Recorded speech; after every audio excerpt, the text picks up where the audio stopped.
जय श्री कृष्ण, जय श्री कृष्ण, जय श्री कृष्ण, जय श्री कृष्ण। जय राधा रानी की जय, जय सिया रामचंद्र की जय, जय वैष्णो माता की जय, जय खाटू श्याम की जय, जय श्रीमद् भगवद गीता की जय, जय कुरुक्षेत्र श्री माटिर जय। आज आमी श्रीमद् भगवद गीतार पंचम अध्याय कर्म सन्यास योग श्लोक 22 पाठ करছি। ये ही स्पर्शः ज भोगः दुःखः योनः एवः ते आदि अनन्तवन्तुः कौन्तेय न तेषु रमते बुद्धा। অনুবাদ। এখানে শ্রীকৃষ্ণ অর্জুনকে বলছেন যে বিবেকবান পুরুষ দুঃখের কারণ যে ইন্দ্রিয়জাত বিষয় ভোগ তাতে আসক্ত হন না।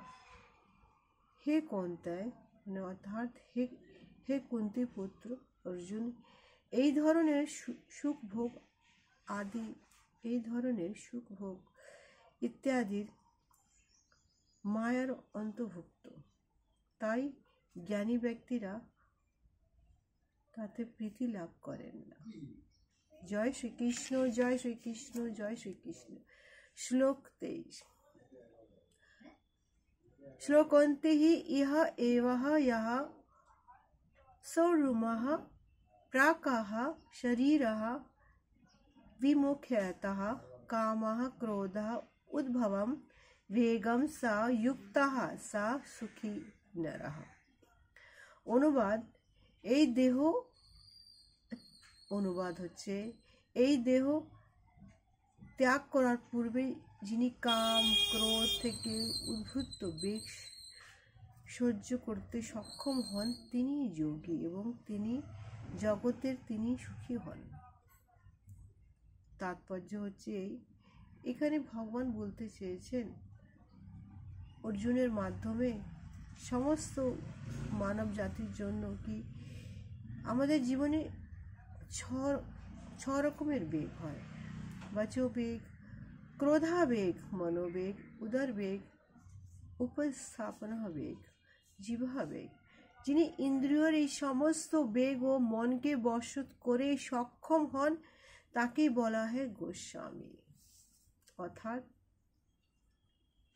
এই সমস্ত জগতের স্বামী, ইন্দ্রিয় দমন করার সেই ইন্দ্রিয়ের স্বামী। উনি কে? শ্রীকৃষ্ণ। তিনি হচ্ছেন আত্মতত্ত্ববিধে এবং আত্ম উপলব্ধি করতে পারেন, তিনি হচ্ছেন পরম সুখী। উনি কে? শ্রীকৃষ্ণ।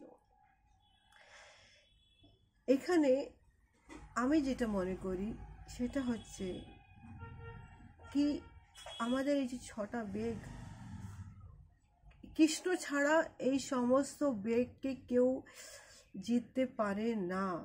আমরা হচ্ছে তুচ্ছ মানুষ, আমরা জিততে পারি না। আমরা যতই বলি আমরা কৃষ্ণ নাম নিই, ভগবানের নাম নিই, ভগবতধারী থাকি, কণ্ঠীধারী থাকি, নিরামিষ খাচ্ছি, ঠাকুরের নাম নিচ্ছি, সত্যি কি আমরা নিজেকে সংযত করতে পেরেছি?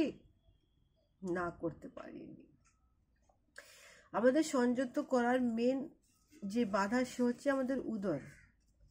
যখন মানুষের জ্বালা যন্ত্রণা, যখন তার খিদে যখন লাগে না, তখন সব তার শেষ হয়ে যায়। কিন্তু যে নিজের খিদেকে কন্ট্রোল করে ফেলে সেই হচ্ছে ইন্দ্রিয় দমন করতে পারে। কেননা খিদাকে কন্ট্রোল করা মানে এই জীবনের সমস্ত কিছু ইন্দ্রিয় ভোগকে কন্ট্রোল করা।